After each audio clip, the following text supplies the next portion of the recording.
नमस्कार मित्रों। मानस के संदर्भ में हम आपको कुछ तथ्य देंगे। रामचरितमानस, रचनाकार गोस्वामी तुलसीदास। कांड 7। भाषा, अवधी भाषा। इसमें वर्णित क्या है?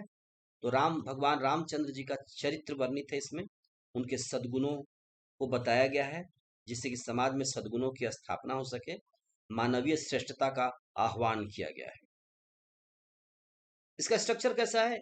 हर 7 कांड, जैसा मैंने बताया, हर कांड की शुरुआत मंगलाचरण से होती है, जो संस्कृत का श्लोक है। उसके बाद दोहा, छंद, श्लोक, दोहा, छंद, चौपाई, सोरठा, इस तरीके से ये बना हुआ है ग्रंथ। इस ग्रंथ की रचना शंकर जी के आज्ञा से हुई थी और ये अवधी भाषा में है, बिल्कुल ग्रामीण भाषा में, ताकि जन सामान्य इसे समझ सके। ये बड़ा व्यापक ग्रंथ है। इसमें भारत की पूरी संस्कृति प्रकट हो गई है, पूरी संस्कृति का परिचय मिलता है।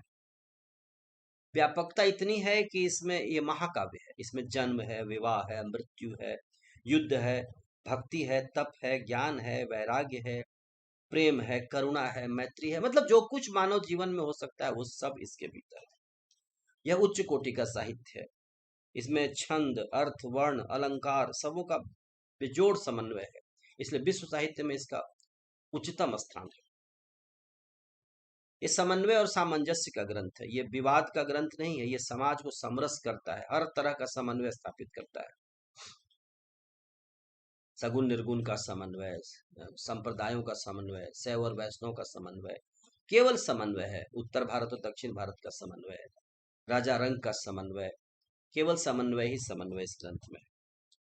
ये आत्मविश्वास में वृद्धि करता है, ये हमें गौरव का बोध लाता है और साथ ही साथ ये आत्म साक्षात्कार और भक्ति की भी प्रेरणा देता है। इसमें नाम की महिमा अद्भुत गाई गई है। कली काल में बहुत बड़ा साधन है ईश्वर प्राप्ति का नाम, सारे कलयुग के संतों ने कहा है। और इसके भी बाल कांड में नाम पर एक बहुत बड़ी चर्चा है, नाम की महिमा। तो नाम की महिमा को ये ग्रंथ बताता है। साथ साथ इस ग्रंथ में भक्ति की भी प्रचंड धारा है। इसके हर पात्र में अद्भुत भक्ति है। राजगोपालाचारी कहते हैं कि इसके पात्रों, रामचरितमानस के पात्रों में की जो भक्ति है वो मध्याह्न के सूर्य की तरह। तुलसीदास के अगर बारे में बात करें तो ये एक साथ उच्च कोटि के कवि और साक्षात्कारी महात्मा या संत भी हैं। रामानंदाचार्य की परंपरा से ये थे, किंतु इन पर प्रभाव शंकराचार्य का, रामानुजाचार्य का, माधवाचार्य का, निम्बार्काचार्य का, वल्लभाचार्य का, चैतन्य महाप्रभु का, इन सबों का इनके ऊपर प्रभाव दिखाई देता है, जो मानस में स्पष्ट दिखता है। 7 कांड किस तरह से हैं? तो बाल कांड, अयोध्या कांड, अरण्य कांड, किष्किंधा कांड, लंका कांड और उत्तर कांड। इन सभी कांड में सबसे बड़ा बाल कांड है और सबसे छोटा किष्किंधा कांड है। बाल कांड में दोहों की संख्या है 361, अयोध्या में है 326 और अरण्य में है 46 और किष्किंधा में है 30। फिर बढ़ता है धीरे धीरे, सुंदर में 60, लंका कांड में 121 और उत्तरकांड में 130। ठीक है। इसका फ्लो कैसा है? तो इसके रचनाकार आदि शिव जी हैं। शिव जी ने घर में कथा माता पार्वती को बताया और घर से बाहर इन्होंने कथा काकभूषुंडी जी को बताया। उनसे याज्ञवल्क्य ऋषि और याज्ञवल्क्य ऋषि से भारद्वाज मुनि और भारद्वाज मुनि से आगे होते हुए ये कथा हम तक पहुंच गई है। ठीक है। इसमें बहुत से प्रार्थनाएं हैं जो भारत में बहुत ज्यादा प्रचलित हैं। इसी रामचरितमानस से लिया गया है। भय प्रकट कृपाला दीन दयाला, नमामि भक्त वत्सलम, नमामि शमीशान निर्वाण रूपम, जय जय सुरनायक, जय जय गिरवर राज किशोरी।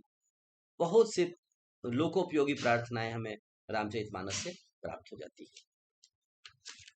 ये एक फैक्ट शीट है रामचरितमानस के बारे में, जिससे कि हम आगे बढ़ सकते हैं। समाज पर इसका प्रभाव बहुत ही अधिक है और भारत में तो लगभग, उत्तर भारत में तो हर जगह लोग इस ग्रंथ को बहुत मतलब संपूज्य भाव से देखते हैं और अपने पास रखते हैं।